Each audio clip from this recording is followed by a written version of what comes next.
Cordial saludo docente y compañeros, mi nombre es Heidi Yurani Pardo Barbosa y en este video voy a tratar el capítulo 3 del informe final de la Comisión de la Verdad 2022, que es un análisis exhaustivo de las violaciones de los derechos humanos y las infracciones a los derechos internacionales humanitarios en el conflicto armado colombiano, para lo cual vamos a dar una descripción que detallando los patrones de violencia como masacres, desplazamientos forzados, violencia sexual, reclutamiento forzado y afectaciones a la población civil presentadas no como hechos aislados, sino como componentes de una estrategia estatal de los grupos armados, mostrando la magnitud del daño y los patrones sistemáticos y sus responsables, todo con el fin de esclarecer la verdad y promover la no repetición y construir una paz realmente estable. Los temas claves abordados dentro de este capítulo está la conceptualización de las violaciones, que se establece como que las violaciones son ataques a civiles, maltrato, destrucción de bienes, restricción de servicios básicos que fueron sistemáticos y afectaron a poblaciones, especialmente a comunidades muy vulnerables.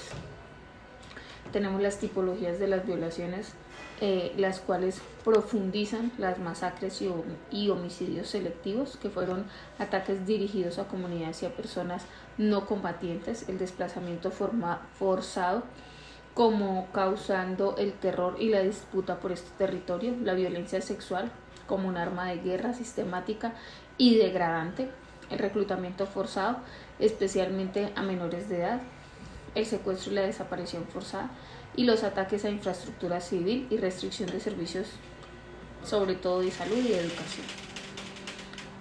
Tenemos como la violación a los derechos humanos internacionales, que se describe como una de las partes del conflicto entre el Estado y los grupos armados, infringiendo las normas de los derechos humanos internacionales, protegiéndolos a los no combatientes y limitando a los medios de guerra, a pesar de que el conflicto se desarrolló en gran parte bajo la lógica de una guerra irregular. Los patrones de responsabilidades, que se identifican como patrones de violencia, se analizan las responsabilidades de los actores, las Fuerzas Armadas, la guerrilla y los paramilitares, y se vinculan las violaciones con intereses económicas y políticas. Aquí ya entran actores como el narcotráfico y el control territorial. Y el impacto humanitario, que se detalla en el profundo impacto de las víctimas, comunidades, esta ruptura social, el miedo, la pérdida de diversidad cultural y étnica y la revictimización. ¿Qué buscaba el proyecto conjunto de la Comisión de la Jurisdicción Especial para la Paz, marcando estas violaciones de los derechos humanos? Entonces encontramos que en este informe el número de víctimas de homicidio fueron 4.664 personas, esto entre las décadas de 1985 y el 2018. Entre las décadas del 95 y el 2004 se registró un 45% más de víctimas, hablando de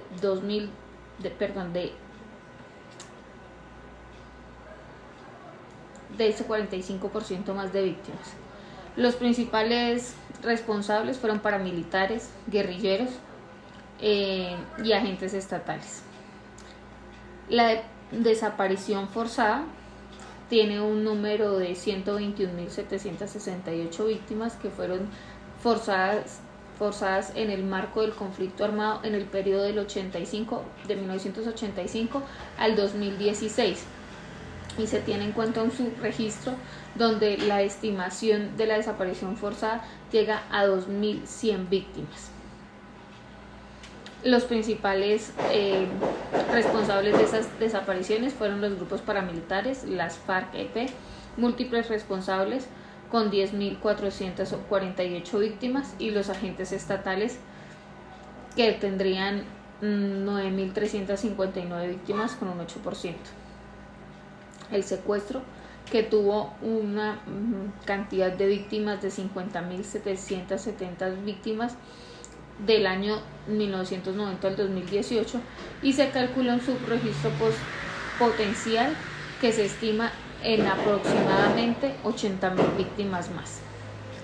En décadas Del mismo modo, en cuanto a reclutamiento, se tiene que el número de víctimas que se presentaron fue 16.238 en casos de reclutamientos de niños, niñas y adolescentes entre 1990 y el 2017, y teniendo en cuenta el potencial del subregistro, que se estima que fueron más o menos 30.000 víctimas. En los años 2000 se presentó un pico más alto de 1.320 víctimas, y luego en el 2022 1.305, y en el 2003 1.253 víctimas. Los principales responsables siendo las FARC, los grupos paramilitares y el ELN. El desplazamiento forzado: se presentaron 7.500, 2.964 víctimas entre los años 1985 y 2019. Los periodos con más víctimas fueron a partir del 95 hasta el 2002, y esta cifra tuvo su mayor crecimiento en el año 2002, que fue un año del pico de 7.300, 9.004 víctimas. De esta situación se agravó la crisis humanitaria en todos los territorios. Según el proyecto de la JEP, el 67% de estos hechos de desplazamiento no se identifican como responsables de desplazamiento forzado y se desconoce su autor. De los datos conocidos, el 17% se refiere a responsabilidad de los grupos guerrilleros, el 12% a grupos paramilitares y menos del 1% a agentes del Estado. Con esto queremos decir que estos fueron los delitos que más se enmarcaron dentro del conflicto armado en Colombia, que queremos que no se vuelvan a repetir, y con la JEP se buscó que hubiese una reparación en las víctimas. Hay daños que son irreparables, pero se buscó resarcir un poco el daño a cada una de ellas. Muchísimas gracias.